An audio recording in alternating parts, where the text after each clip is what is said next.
Hello, welcome. I'm joined once again by Barry, that guy from SETI Alpha 5. And today we are talking about the most 1980s of all 1980s movies, Commando. Barry. Indeed, sir. What a glorious film it is, for all the right and wrong reasons. It's certainly a way of describing a film as glorious. Tell me, when did you first see Commando? Oh, I was young. It was on TV on a Saturday night. Now, for anybody who's watching who was born after about 1995, I'll say, back in our generation, on a Saturday night, you didn't have X Factor or Britain's Got Talent. You had films. And this was on both BBC and ITV, and they would show things like Die Hard and RoboCop and The Terminator, Rambo. This is where we saw all these films first, because not everybody had a video player. Nobody certainly had a DVD player because they hadn't invented it yet. And so our entertainment was stuff like this.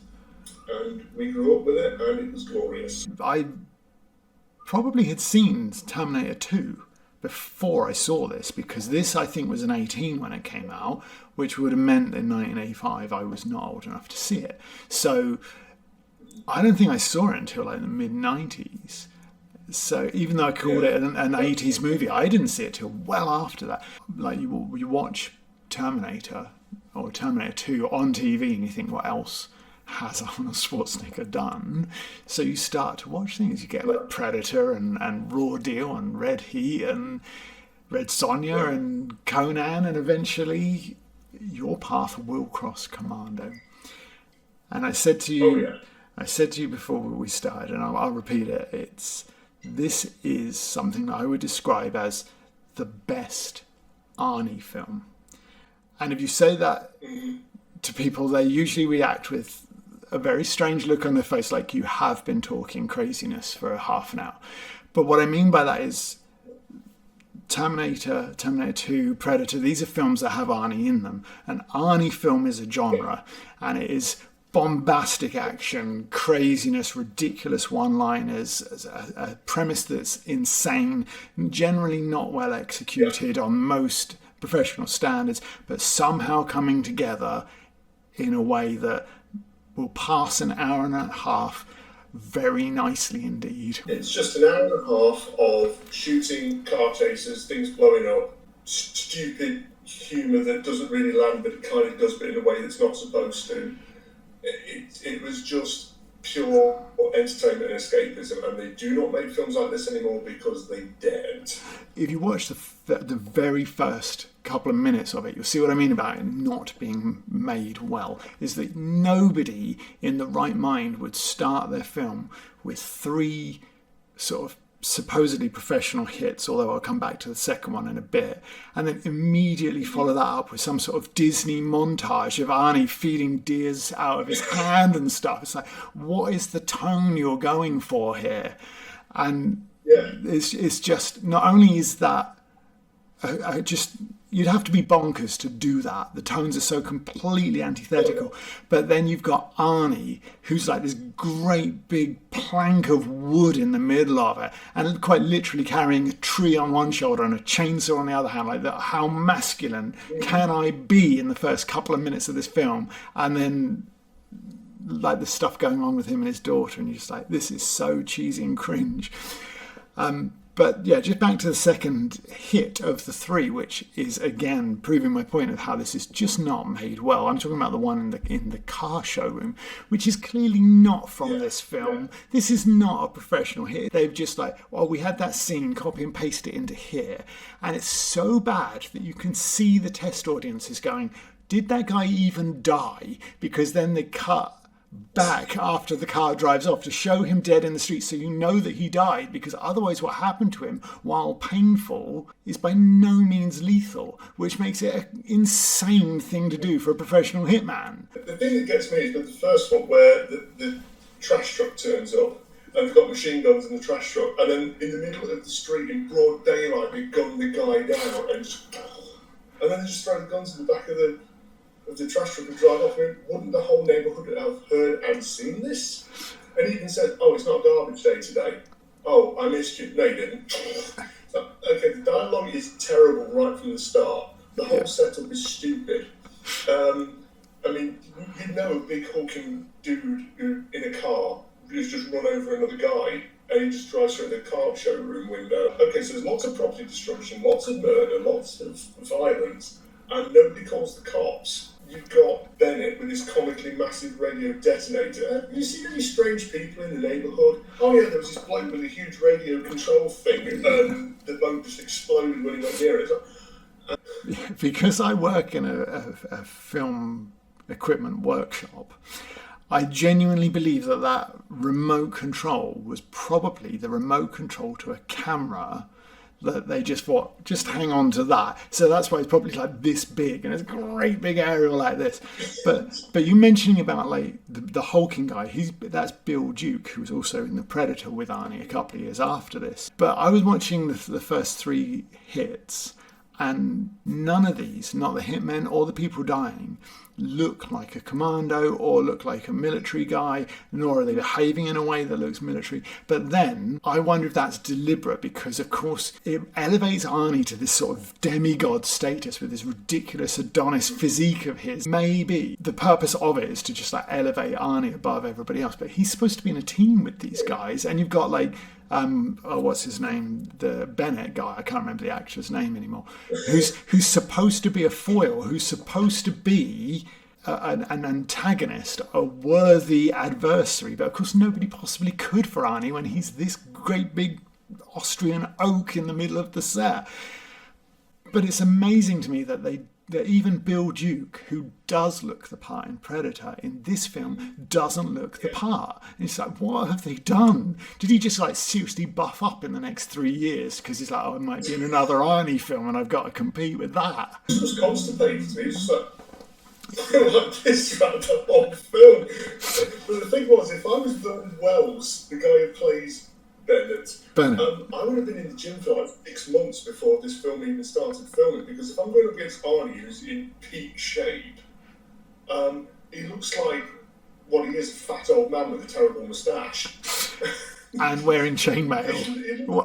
Why is he wearing... We know why he's wearing chainmail. All the way through the film, you're like, why is he wearing chainmail? Until he hits that electric thing, and you're like, that's why he's wearing chainmail, because they wanted to do that in the finale. From the 3 hits, then they go to like Arnie's, his cabin in the woods, where the general leaves... The general leaves the cannon fodder to die, and like that, the soldier that they leave with him as the one of the two that has lines is clearly in it and survives just long enough to do like crazy lines or line setups for Arnie, and then like the scare at the end when he opens the door and he's like, and then falls on the ground. There was no reason for either of them to be there. And he's teaching karate. I mean, had experience with that sort of stuff. What he's teaching is combinations, which is good stuff. But the thing that gets me is like, so he goes to his shack, he gets his gun, he comes back, and there's a bloke sitting in the middle and said, General has got some work for you, and if you've got your dogs back, you've got to do what we say. Wrong. That just sets the tone for the whole film right there. In terms of the one-word one-liner, this film is got to be the peak of it, because there's the bit where it's a bit after this when he's got Ray Dawn Chong in the car, and she's hysterical for about 5 minutes, just shrilly recounting the entire plot to that point. I don't even know why I'm here, which is like, everybody's wondering why you're still here. She says, are you even going to tell me what's going on? And he says, no. It's just the perfect answer to 5 minutes of shrill hysterics. Right at the start, you do get the motif of this film. He never ever aims, and he never ever misses. I mean, it's Scooby-Doo logic, isn't it? We'll get to that point in a second as well. But it's like, okay, so the Ripley distributor out of his Jeep, so he still pushes the Jeep uphill, then he runs down. He says, oh, he's going to hit us, he's going to hit us. And then he beats everybody up, and then Bennett shows up as, oh, Bennett, I thought you were dead. No, I'm not. And then the movie just moves like this. It is so quick-paced, because, of course, there's not really a plot as such. It's just a bunch of action scenes connected with some sort of story going on here. I've got to get my daughter back in a certain amount of time is what it is. But oh god, the guy they got to play Bennett. Yeah. I mean, he's good at what he does, which is terrible acting, and it gets worse and worse throughout the whole film. But at least he's memorable. And I'm not so sure that he's terrible, because I'm in two minds about the scriptwriters. They're either extremely good and are doing really bad really well, or they're extremely bad. Because you talked about Alyssa Milano learning karate at the start, but she never ever uses any of it. So it's like, what was the point of that? The most lethal thing with all the from the hip shooting that he does would actually be his chase down the hill in that car with no control over what happens. Because when that stops, it stops against the, like, it comes hurtling down, bouncing down, and then wham against the ground. And it's just like, nobody's getting out of that alive. It just hits with such impact. I'm just like, crikey. You had to have a cut back to the other guy to show that him being in a car accident was bad enough to kill him. But now we're seeing a car accident that almost certainly would kill somebody, and Arnie just like... It's and it's quite lovely when the car goes into the roof of the house and he just gets out and goes like that. It's the same kind of thing. It's like, this guy's indestructible, so he's our guy, you know. But the other guy who's really terrible is the guy who's El Presidente. In other stuff, but really good in things like Usual Suspects. The guy's name is Dan Hedaya, I think, and he's a good actor, but he's awful in this film, and he's really awful with the gun as well. Every time he fires, he's like this. He needs some weapons training, mate. Yeah, his role's awful. What they really should have done is had him in the beginning, like as the guy, like, you know, on a screen or something, like on a laptop nowadays. It'd just be like, this is the mission, Bennett, get on with it. And then never have him in it again, because you have to have so much effort to make your bad guy look like there's any sort of stakes for Arnie. He has to be an incredible bad guy, and Bennett's not. And he's also behaving in a way that makes him look scared and weak all the way through. And the other guy, who's just like a politician, is berating him and pointing out how scared and weak he is all the way through. And like I said, the scriptwriters are either brilliant at being bad or just bad, and I can't tell which. The screenwriter for this movie was the guy who also screenwrote Die Hard, the first one. A guy called Stephen E. D'Souza. But that film's based on a book, though, in it, Die Hard. I bet this is not based on a book. No, they just made this up on the fly, I think. Yeah. I don't think they even had a script. I think, what looks good? Okay, well, let's do this. But the plot of the film is El Presidente wants Arnie to kill the president of an island called Valverde, I think it's Valverde. And he's got 11 hours to do it, and if he doesn't do it, then they're going to kill his daughter. No. He's got... They don't give him a time limit. The reason he's got 11 hours is because they put him on a plane that's going to take 11 hours. And he gets off the plane, and it'll be 11 hours before they find out. And him getting off the plane, I know it's pre-9/11 and security was a bit different back then, but just the bit where the stewardess goes, you have to be in your seat, and he's like, I'm airsick, and just ignores her. And she doesn't follow him and go, no, sir, you really have to sit down, we're taking off. And he can just like get from there to the... landing gear, just by ripping open a bit of fabric and then just climbing down onto the landing gear. And the best bit for me is they put this massive lug who looks like Booker T or something out of wrestling next to him, and he says, give me a pillow, bang, kills him, and it says, don't disturb my friend, he's dead tired. It's like, oh, fuck's sake. That is the best line in the film. There are so many lines like that in this film, but that one is the best one. Yeah, he sits next to him, doesn't he? And he just sort of goes like that, and like the guy then breaks the guy's neck, puts a pillow on his face. Yeah. Don't disturb my friend. He's dead tired. And as a teenager, when I first saw this, that was hysterical. I loved that. So I can't, even now I'm like, oh God.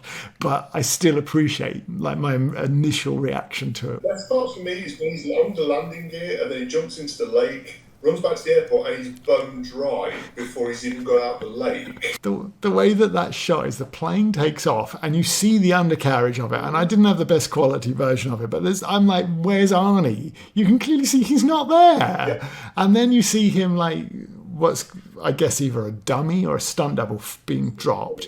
Then there's like literally another shot of just somebody falling against a blue sky. And then there's the dummy hitting the water. And immediately Arnie's like walking around the edge of the reeds that he lands in. Like he literally, to have done that, he would have bounced in, landed on his feet and walked out the way it's cut. You're just like, they're wasting 0 seconds in this movie. But then they'll have a 3-minute montage of Arnie like robbing a store or just putting his clothes on. It's like you literally wouldn't have 3 wasted frames in him jumping out of an aeroplane, but you'll have 3 minutes of them when he's just like getting grenades out of a bucket. It's just a very, very oddly edited film. It's a very odd film anyway, because it doesn't really make any sense, but it's done with so much joy and so much fun that you don't notice any of that. And if you compare it with something like, I don't know, Doctor Strange 2, or something that's made in the last 10 years, and you just think, this is no fun to watch, it's kind of boring, it's paced really horribly, the CGI is terrible. You compare that with this, and it's just fun, and it's in and out, 90 minutes done. Yeah. I would far rather watch Commando. He runs back into the airport and he tries to find Sully, this little weedy little shit who's supposedly a Navy SEAL as well. Sorry to interrupt you, but you are skipping the key part, which is another part that proves me right about the script writers. Before they get on the plane, Sully is supposedly the comedy one, but he says and does literally nothing until they get to the airport. Then he makes some crack about, if you're on the plane for 11 hours, we'll have more time with your daughter, which prompts Arnie to say, you're a funny guy, Sully. I'm going to kill you last, which is really important because of what comes afterwards. The other thing about it is, every bloke in this film is trying to crack onto women. Every conversation, every kind of interaction is like, I've got something you'd really enjoy. And then sitting in the bar saying, I really love trying to pick up women, dealing dodgy passports and stuff. And then he finds Cindy and he said, you fucking bitch, or whatever line. I'm not going to repeat it, it's horrible, you don't say that to women. It's like, she's the opposite of what you've just called her because she's not giving you the stink eye. But what you're saying about like how everybody's hitting on somebody is the bit where later on where she's rescuing Arnie from the police truck and pulls alongside and she says like, hi, and the guy leans out and says hi, and then turns back to his partner and says, hooker. What was it? A nicely dressed woman in a nice car, and you go from there to hooker. Well, how? And then he says, I think she's got something for us. What are you expecting to happen? Did you expect him to do a striptease in the middle of the street or something? But then she does have something for him, which we'll come back to in a minute. She's actually really effective at what she does. And so that's a nice sort of contrast that I quite like. But the women in this film are just treated like crap.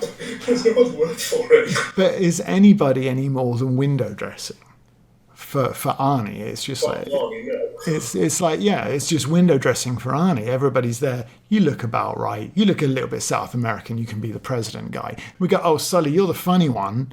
Slightly Weasley-looking actor, but there's no evidence of him being funny. Like the funniest bit is what Arnie does to him. There's so much of it that's kind of like you're saying about the women, but I'm talking about they are there along with every other character to say a thing to get the response to the thing, which is why Sully's not funny, which is why Bennett's talking nonsense half the time, so it's that other people can react to it, not because it makes any sense. So where did we get to on the plot? We've diverted. No, I mean, we got from the airport, so he runs back into the airport.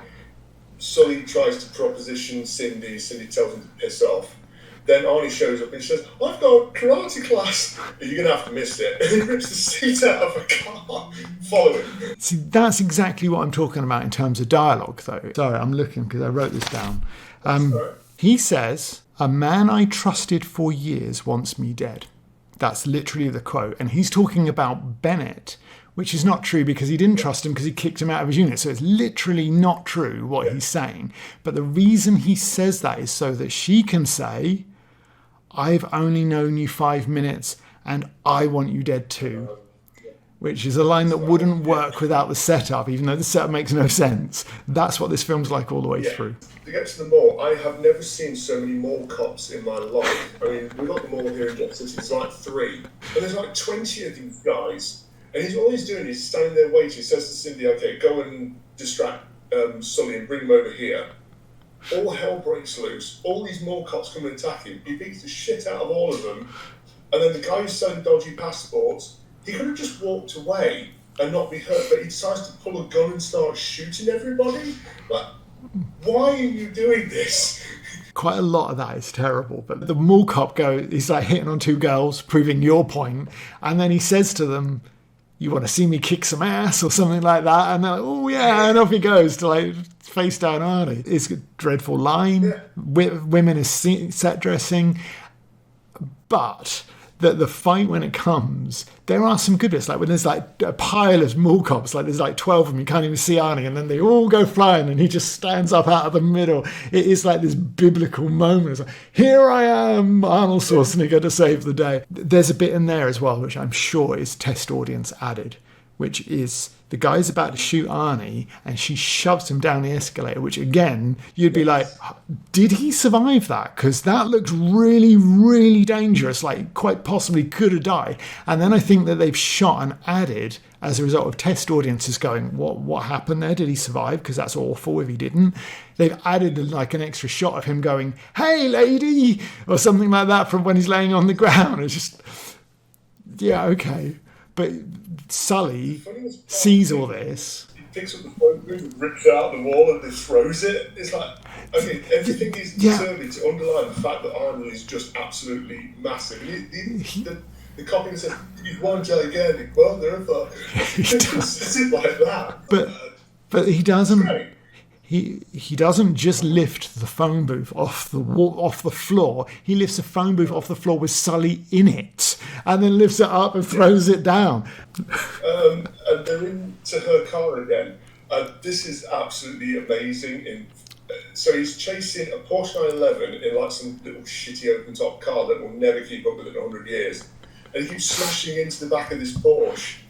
And the car goes from being damaged to being perfect, to being damaged to being perfect again between shots.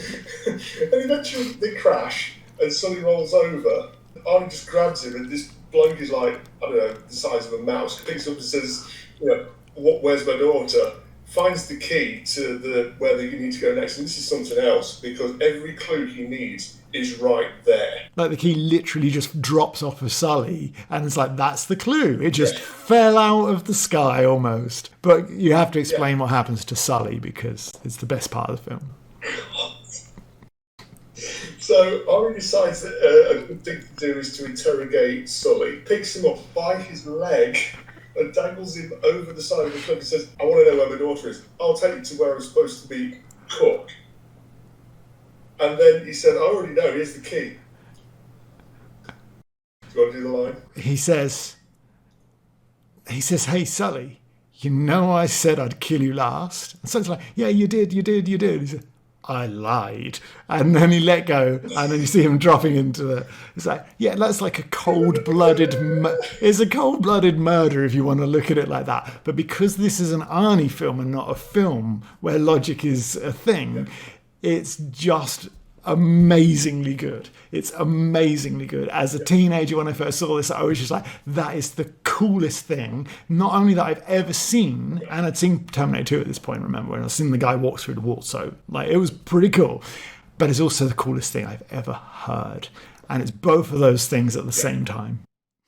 It's a wonderful moment of cinema. The best bit as well after that is he's got Sully's car. So she says, oh, you don't have a car now. He shoves it over with no effort, and the car is back to normal, and there's no dents on it whatsoever. It's the car that he literally ran off the road and smashed into like 3 times and pushed up a cliff face until it flipped on its side. Just glared at it and it repaired itself. Please don't beat me up anymore. And then she says, what did you do with Sully? I let him go. That whole sequence is just so great. It's so great. That's the one bit I think where it's like the script writers are just like pissing themselves laughing, like, this is so good, we've nailed this is going to be absolutely gangbusters. When people see it, they're going to love this, and they just got it. So, which is why I don't know if they're brilliant or terrible, and they either were brilliant all the way through and dumbed down, or they were terrible and got lucky. But either way, that sequence just works so beautifully. The best bit for me is that I watched it with my mum. Now, by this point, my dad had passed away. I would have loved to have heard his take on this film. It probably would have been F-bomb after F-bomb and said that's bloody stupid or that's ridiculous or whatever. But I watched it with my mum. My mum was saying, I really enjoyed this. You can stop the bus for me. But my mum was she had a very good sense of humour. She was very sharp. I think you either get it or you don't. It's got something like 6.7 on IMDb, which I think is probably people that are sort of my take on it, which is that's terrible. Yeah. I'm not appreciating my teenage take on it, which is that this is wonderful. This is like the magic of cinema, as it should be when you're a teenage boy. It's just like, why have I not got 100 movies like this that I can watch? There's a couple of things. Like, Arnie is really awkward around people. Like, really awkward around people. All his stuff with Alyssa Milano is really awkward. When you're watching it, you're just like, these guys don't work well together. He doesn't work well with Ray Don Chong at all. Like, when he crashes the car, before he goes to get Sully, he sort of grabs her by the arms like this, like it's really stiff, says, are you all right? And she says, no. And he says, you'll be all right, and then walks off. He's such a plank that there's a line in this when he's trying to convince her to help him, which is a little bit earlier than this, and he says of his daughter, he says, they're going to kill her, which is a line which is also word for word in Star Wars when Luke is trying to convince Han to rescue Princess Leia, but Mark Hamill says, they're going to kill her, and Arnie says, they're going to kill her. Just like, he's so awkward around people. Whenever he has to interact with a human being, it's so uncomfortable, but it still works. I think over the years he's got so much better, but in this it's like he really is like the most socially awkward human being on the planet, but still, because he's like Mr. Universe or whatever, can't deal with the fact that he's not good at something. So he'll do all of like the family moments and all the caring, compassionate moments, and you're just like, dude, you could have just basically bailed out of that car and run after Sully and not had that really awkward interaction with, what's her name? I can remember the act. Yeah, I can't remember Cindy. Yeah, and not had that Cindy interaction, and it would have just been a little bit less. He's really awkward, but he is all the way through really awkward with human beings. The less awkward thing was Terminator, though, because in the first Terminator he only had like 15 or 16 lines. Now, I'm one of those that saw Terminator 2 before Terminator 1, but I prefer the first Terminator to the second one. Yeah, I probably do as well. If you watch Conan the Barbarian, which is before two of these films, he's very good, actually. He's good at that interaction, especially with people like Grace Jones. It's funny you mentioned Terminator, because there's a bit in Terminator where it's not Arnie at all. It's like a dummy of his head. And I'm watching this film and I'm looking at Arnie's performance, and sometimes I genuinely think it's not him. It's just the dummy of his head from Terminator that they've repurposed for the scene. I don't know. Like I say, there's magic there that it just all works anyway, despite, or perhaps it works because he's so awkward. It just adds to the comedy of it. Everything's just so awkward and clunky, and it's kind of like, this works, but it just shouldn't do. But this is meant to be funny, but it's not, and all that sort of thing. It kind of works in the reverse way that it's meant to. Yeah. But there's another film the director of this movie made called. The director is Mark L. Lester. He made a film called Showdown with Little Tokyo with Dolph Lundgren. It's an awful film. The dialogue is almost exactly the same. Brandon Lee gets into a fight with this guy, and then he's saying, "You have the right to be dead," and then blows him up. And I'm not making this up. And then the dialogue from Dolph Lundgren is literally grunts and all this sort of business. It's worth watching just to see how not to make a film. Isn't it weird that this film is so good? Because if you look at Mark Lester, his career, so many of his films are ranked in the 2.3, 3.0 out of 10 on IMDb. It's like there's nothing on his IMDb other than this that is in any way regarded positive. It's just all the films he's ever made have been terrible. But how did he get this job then? Probably cheap and it was available. Yeah, but how did he make it work when he never made anything else work? I think it's because he had good people around him. Like, I think it was Joel Silver who produced this, who also produced things like Die Hard and Lethal Weapon, that sort of stuff. So it was kind of him holding it together, I think. But yeah, he as a director is not good. And then we get to the scene when they get to the motel. Before you talk about there is just one thing. I've interrupted you about a dozen times, so I'm sorry about that. We're talking about the runtime of this film. It's Sully's death is literally directly the middle of this film. It is right in the middle of the film. So all the stuff before is the setup to the rampage that is the second half of this film. But it all starts. That's the point at which it all starts. It just doesn't let up from that point onwards. But this is the point where they have to get the next clue, and they go to the motel. Then Cook comes in. They have a massive fight, and there's a couple in the next room. Yeah. Gets Cindy to trick him into the room. They start smashing the room to pieces. It's worse than that, because he doesn't just get Cindy to trick her into the room. He literally rips her clothes open, and it's like, yeah. Like, it was completely unnecessary anyway, but then when they crash through the wall, what happens when they go through the wall? So he kicks the guy through the door into the next room, where, freeze frame this, because I didn't notice this the first time. If you freeze frame it, she is pegging him, and the video here, I am not making this up, I was laughing my arse off. How could they have not heard them destroying this room next door and firing gunshots and stuff? Arnold then picks him up by the bollocks, throws him against the wall, and she's going like this while bearing all. And he pulls a gun and says, "Fuck you, asshole." Click. And then Arnie comes up with another genius like, "Fuck you, asshole."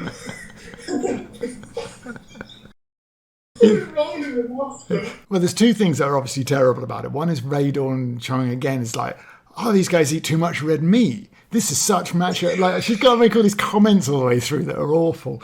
But it's done with such gusto. Bill Duke is like, got the gun and he's got him cold. He's like, "Fuck you, asshole." And then, "Fuck you, asshole," when the gun just it's done with such gusto you can't help but admire it. But what happens is, again, the clue to the next part just like drops out of nowhere, and it turns out that she's a pilot, and she recognises on a receipt that he's got that he's been buying aviation fuel from a place that she knows is just down the road.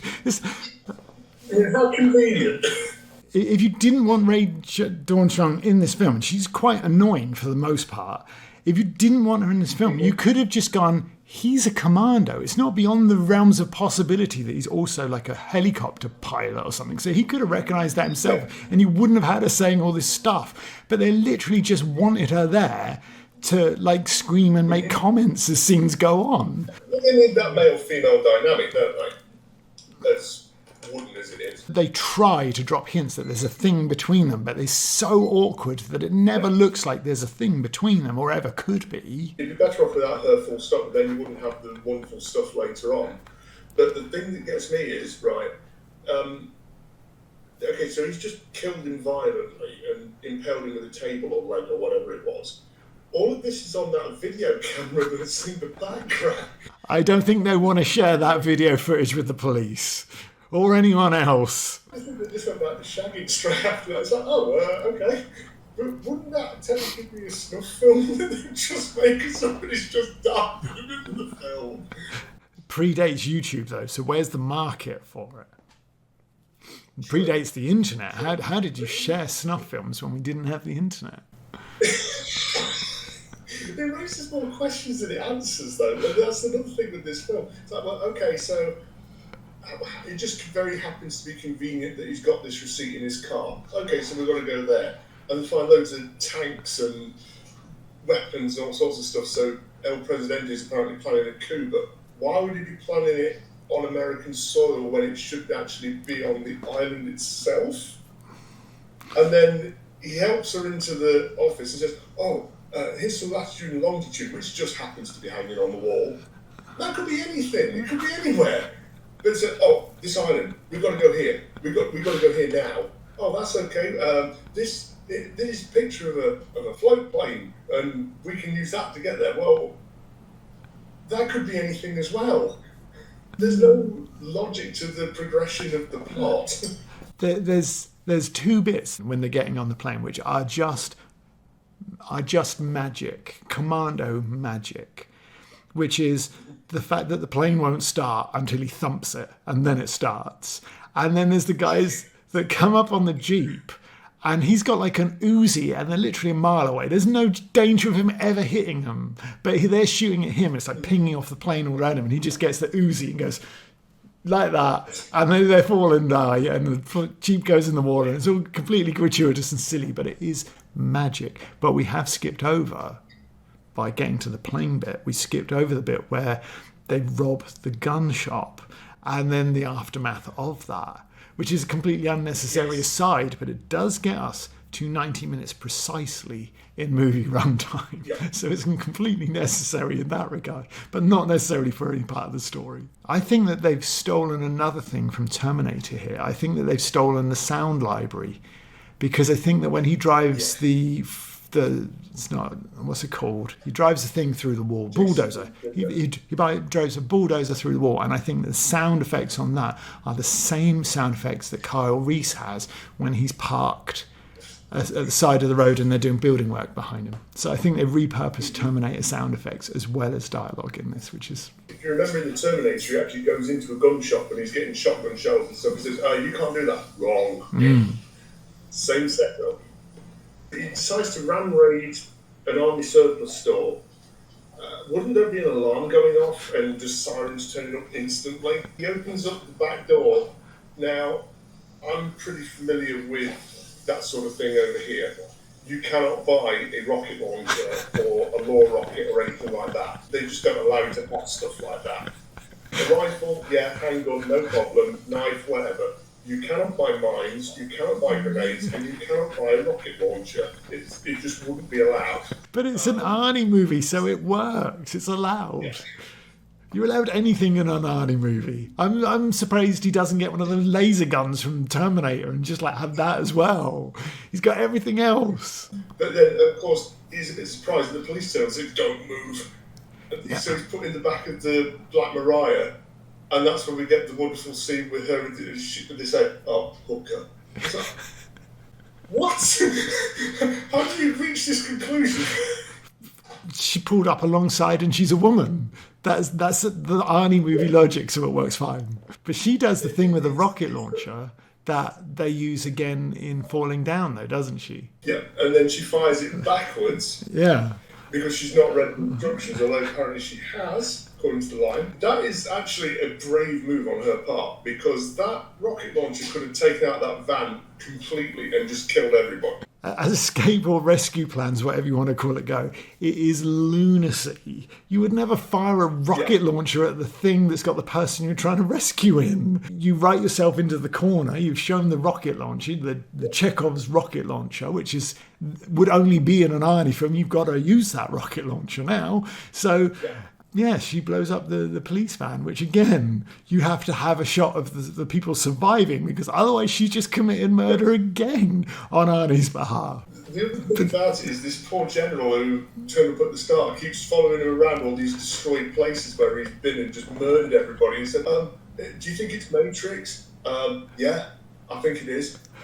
What are you expecting? The Third World War. Does he just travel around the world apologising for Arnie and how many people he's killed and blown up? It's a great line, though. What are you expecting? World War III. It's a great line, and delivered with the same enthusiasm that much of this film is delivered with by those that seem in on the joke at any rate. Why is he not doing anything? Because he's following around with all these people, but he's not helping. He's not putting two and two together. He's not giving people a heads up like the Coast Guard when they're taking the plane across the water. Like, yeah, he turns up with his unit at the end.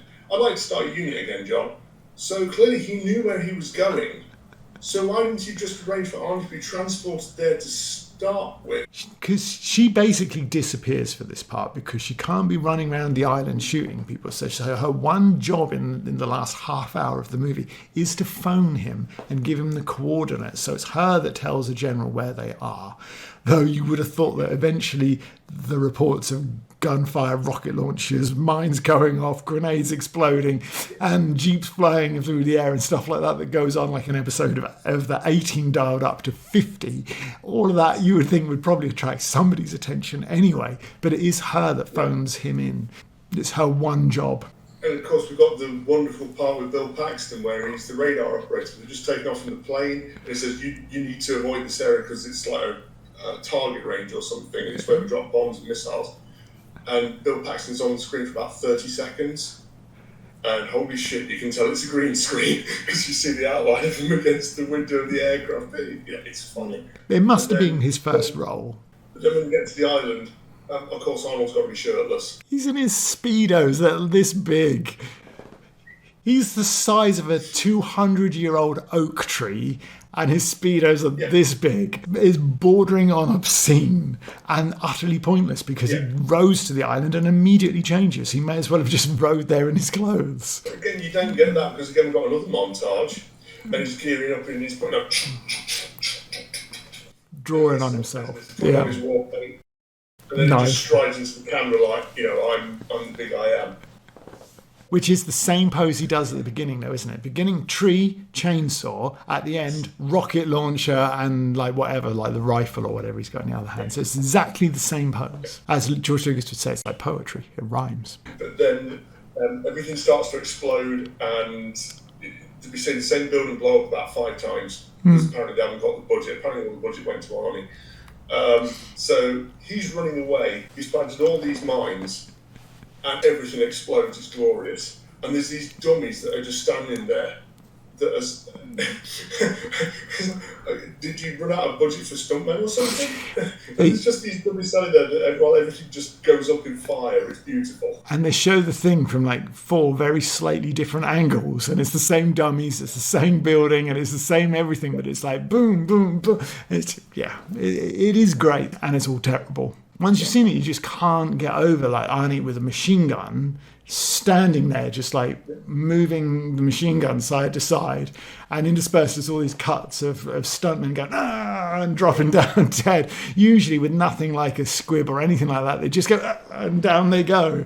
But it's pads on the ground that launch these guys into the air. You can see the pads launching them, and literally everybody dies who he shoots at, whether he's aiming the gun at them or not. I mean, he could have just thrown a box of bullets at them and it would have just hit and made the same difference. And he keeps changing guns like 10 seconds or something until somebody throws a grenade at him and, oh my God, Arnie's hurt. He's actually got a bit of a cut in his side. He shrugs that so off. So he goes into a shed. Yeah. And this happens in every bloody action film of that time. They surround the shed and they'll start shooting. This has never, ever worked. They did it in the second Die Hard. The bad guys surround the shed and start blasting, and he just comes out swinging.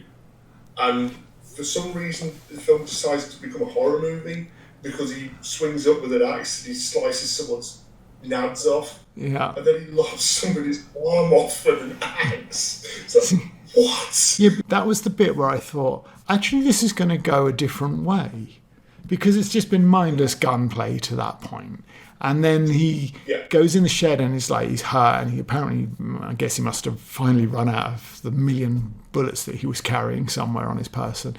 And so what's he going to do? And he gets like the saw blades, and like the first one that like scalps the dude, and you just see a few frames of it, but it's like, it looks horrific. You're just like, oh my word. And he's like throwing saw blades, and then like you say, he comes out and he's got like a fork that he hits one dude with, and then he hits another guy with an axe, which is really awkward because he swings it like that, which looks like it wouldn't get any sort of, it would hurt because it hits him in the nads, but you're like, that doesn't look like the way to swing an axe. Like, there's the one shot where they had like the one arm. It's the only bit other than the slight scalping, which is a few frames. Like the one bit of gore is he hacks somebody's arm off, and he's like, but then immediately picks up the dude's gun, and you're back to just with extras dying everywhere. And I just thought, oh yeah, you had an opportunity there to do something a bit different, and you only kept it up for about 2 minutes. But it was fun while it lasted. And I'll tell you what, it picks up that, it's not an M4, it's a heavy machine gun, it's an anti-tank machine gun. He lifts it up with one arm, like Sly does in Second Rambo. You try picking one of those things up with 2 arms, let alone firing the bloody thing. It reminds you of the bit in Where Eagles Dare, but he's got the 2 machine guns. Dad said there's no bloody way you can do that, you'd have to have arms like a gorilla. Which Arnie does, to be fair. But he just blows. You just see heads of roses flying off everywhere and people just flying backwards into. All the while, his daughter's managed to get out of the room, finally, that she's locked up in. Bennett's not happy. And, I love hearing your little soldiers talking tough. If Bennett was here, if Mate was here, he'd laugh too. So this is just corny dialogue, but then he smashes through the door, smashes through the window, and when he's leaping over the railing to go after his daughter, you can see his arm going like this. It's like, yeah, you're really not in shape. He's clearly never been in shape. He didn't work out for this film. Like, they said, you're playing a Commando. He's like, cool. Not cool, I better get a personal trainer then, hadn't they? There wasn't any of that. It's just like, yeah, cool. I think I can be a Commando for sure. The shoot 'em up bit is what it is. The squib guy earned his money in this film. He was there for, like, late at night lining all those things up. So he earned his money for sure. But the stunt coordinators were napping on the job because the fight with Bennett that Schwarzenegger has is really just... It makes you wonder why they bothered. They must have watched it back and gone, this is not really a fitting finale for the carnage that we have done to this point. We've smashed up cars and airports and armoured police trucks. We've had rocket launches in residential areas. We've exploded every single square inch of this island. And now we're going to have 2 guys face off, one of which has been hitting the burgers. And it's just awful. It's a bit shit. It's so anticlimactic. The time without presenting, even worse. Yeah. Because we were talking earlier that the actor's really terrible with a gun, and he keeps going like this when he's firing a gun, and Arnie's shooting at him from his hidey hole, and you see things. But wouldn't there be bullet holes everywhere all over the interior of this house, and nothing is touched? There's literally no damage whatsoever, apart from a couple of bits of crockery on side. But that was probably an expensive building. Whereas you can set squibs in flower beds all day long. You can't. Yeah. It's probably a historic building or something as well, because it's got that sort of look about it. The bit where Bennett smashes through the wall thing is clearly a wall that they've built out of paper. So it's like, that stuff you can smash up, but it's also for us like what looks, for all intents and purposes, like a sort of Victorian era stately home. It has a massive industrial steam plant underneath it for some reason. It looks like the engine room of the Enterprise in the J.J. Abrams film. It does, doesn't it? As I say, El Presidente gets a pretty good death because it's shot in the chest with a shotgun, flies back through the window, covered in blood, and falls to the ground from the first floor, which is pretty cool. The stuntman earned his money that day, and then they gave him the day off when Bennett was fighting Schwarzenegger. Oh God, that final fight is just it's terrible in a way that this film is terrible. It's somehow fitting. Yeah, Bennett managed to shoot him in the shoulder, and Arnie said, "Well, go with the chicken shit gun."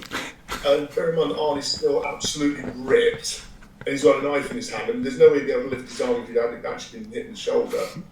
And Bennett comes out with an absolutely genius line, which William Shatner and Nicolas Cage could never hope to come out with in that way. I'm gonna kill you now. So, this is terrible. Who told you to act like this? He has Matrix Schwarzenegger done. Like, he's got the gun. He's got no reason not to just shoot him. And Schwarzenegger goads him a little bit, like, come on, you want to take me man on man, don't you? And then he has like almost a minute's worth of psychological breakdown while he's like, I can take you, Matrix, I can take you. Inexplicably, like a little bit like me going to Mike Tyson, yeah, I could take you. I'd give it a go. I could take you. It's just never going to happen. Just shoot the dude. You're the one with the gun. I saw a similar experience in a kung fu class once. There was this guy, and he'd done TKD and karate and stuff like that. He came up to my Sifu and he said, I bet I could take you. And the Sifu said, are you sure about this? Do you really think that this is a good thing to do? So this guy said, oh, I've got a black belt in this and I've got a black sash and that. I'm like, okay. So they started sparring. And the Sifu, his name was Raiko, put him on the floor in 10 seconds because he just saw what he was doing. And I've seen that happen for real, and it's quite funny when it does. And the guy was like, you cheated me. He wandered off back to the changing room. Like, what were you expected to happen? You know, the guy's been doing martial arts for 30. On the subject of unpredictable, unexpected outcomes, what do you think Bennett expected to happen? And I can guarantee you, I'll put £1 million on it that it wasn't what happened. He would never have predicted what happened. The thing that gets me is that when they're in a grapple, when they're holding each other's faces against the furnace, they're evenly matched. Well, how? Arnie's got like 4 times the muscle mass. This is not possible, surely. And actually, you can hear at one point the director in the background saying, switch, and then they move positions. So Arnie punches him, he goes back into the electric generator, so now we know why he's wearing chainmail. Yep. And all of a sudden this dude's like 4 times stronger than he was before. And he's going, oh, do you want to feel good? Walloping his back and got him on foot. What is going on? Supercharged. Everyone knows that once you hit electricity, you're supercharged. That's the Arnie movie logic. How could it be anything else that happens? Tell me how Bennett dies. Well, we get yet another montage because Arnie decides to make his big comeback and he's going... then wrenches a pipe off the wall. As Bennett says something like, I'm going to shoot you in the balls. Pulls the pipe off the wall and just throws it through and through the boiler behind him. So, how could you throw something with that force? Arnie can do it. We've established Arnie is like Adonis. He's literally a Greek god. I mean, quite clearly, you can have any amount of piping that you like and throw it at a furnace and it won't go through the furnace. But in Arnie movie logic, it will. It will go through Bennett and still have the momentum to go through the furnace as well, so that steam can come out of Bennett's chest, at which point he can go, let off some steam, Bennett.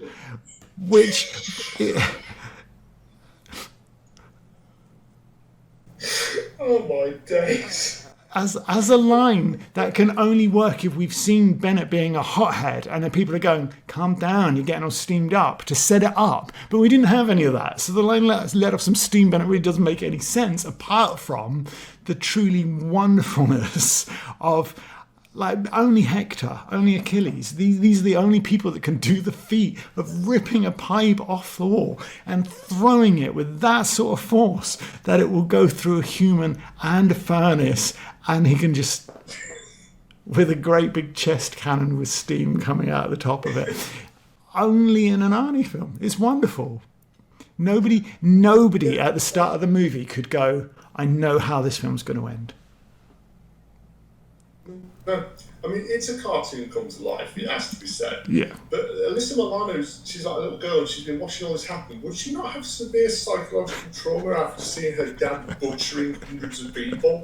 You probably need to go and see somebody and talk about, how this is affected you, because otherwise you're going to grow up to be Alyssa Milano. She is now. Poor Alyssa Milano was traumatized by the experience of making Commando, but her character is an 80s child. Yeah. We were tougher. We survived those things. Yes, we were. We didn't need counselling. You most blatantly would. It's like, imagine the bit at the end, like the general said, did you leave anything for us? And he says, only corpses. And like he's walked his daughter through like just the fringes of the chaos, and she'd have been like, where's the rest of that man? Why is he in pieces? Where's the rest of that man? It would be horrifically traumatizing. Yeah, it's an action movie. Who cares? This is fun. If you were given the straight up choice of Commando, Running Man, and Demolition Man, which one would you watch? Ooh. I think Demolition Man's probably more intelligent than the other one. It is more intelligent than the other two. Commando's the most entertaining of the three.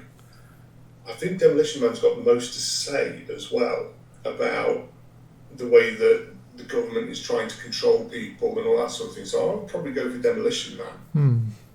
I think I would as well. I just... we've talked about Bill Paxton in Commando, and it's like probably his first role, but he still gives it gusto. I think he's like, oh, they're gone, sir, when they disappear off the radar. It's like it's like he's fully committed to the bit, as so many are in this film, but they all are dreadful.